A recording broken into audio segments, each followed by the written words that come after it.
Hi everyone, it's Sandra. I've just used my Instapot to make this batch of bone broth. And now I'm going to show you what the bones look like. These are the poultry bones left over from that batch of bone broth. Now watch what I do to feed these to my worms.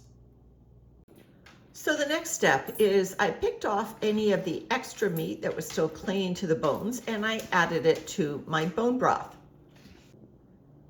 We add some lemon juice to our bone broth mix. Other people add apple cider vinegar, but that acidity pulls out the collagen and other nutrients and dissolves it into the bone broth itself.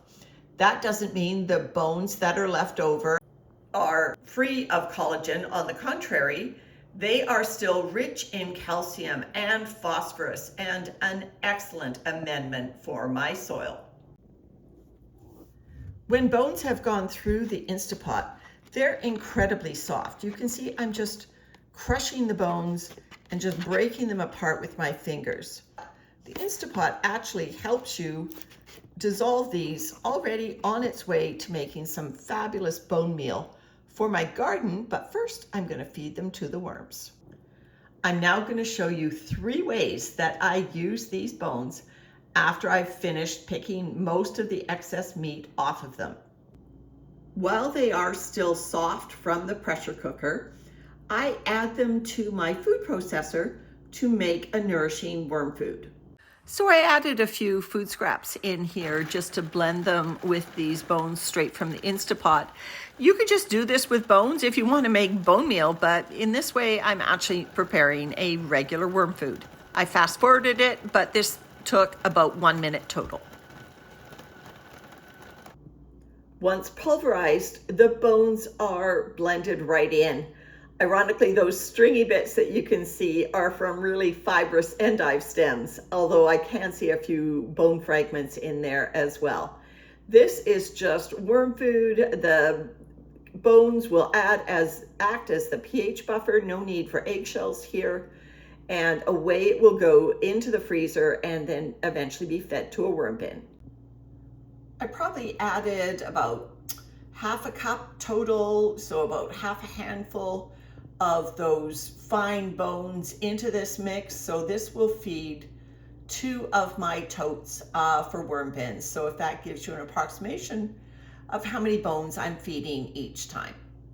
The second way I use these bones is after they've been frozen and thawed, I add them directly to a worm bin.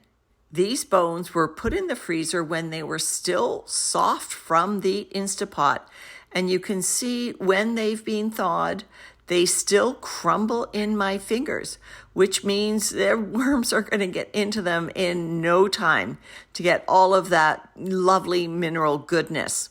Anything that the worms can't use is just going to act as a terrific soil amendment. In this example, I put the bones here on the bottom layer of this worm bin.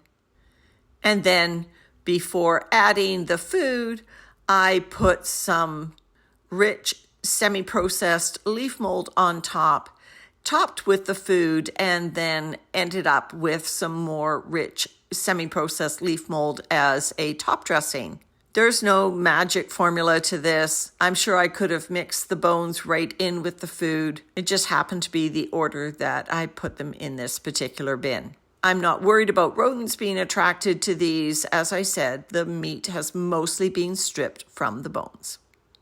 So stay tuned for my next few videos and I'll show you the results of what the worms did with those bones after just 3 weeks. In fact, less than 3 weeks. In the meantime, here's my third way to use bones.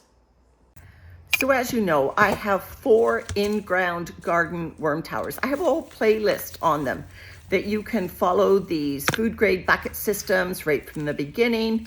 They've got holes all around, holes on the bottom, holes on the lid to make sure there's good airflow and irrigation. The worms do just fine in here year-round here on the west coast of Canada. So what do? I can put bones, even with some meat scraps, right into these bucket systems. along with a regular worm feeding, there is no risk that any rodents are going to gain access to these buckets. You'll see that we had weights on the top of the lid to make sure even the strongest rodent, and we have raccoons in this area, never had any worry about anything trying to get into this bin. So along with the regular feeding, I just put it into the bucket and I'm good to go. Stay tuned. Like I said, I have some videos coming out to show you what the worms did with the bones in my regular worm bins. In the meantime, thanks for watching and bye for now.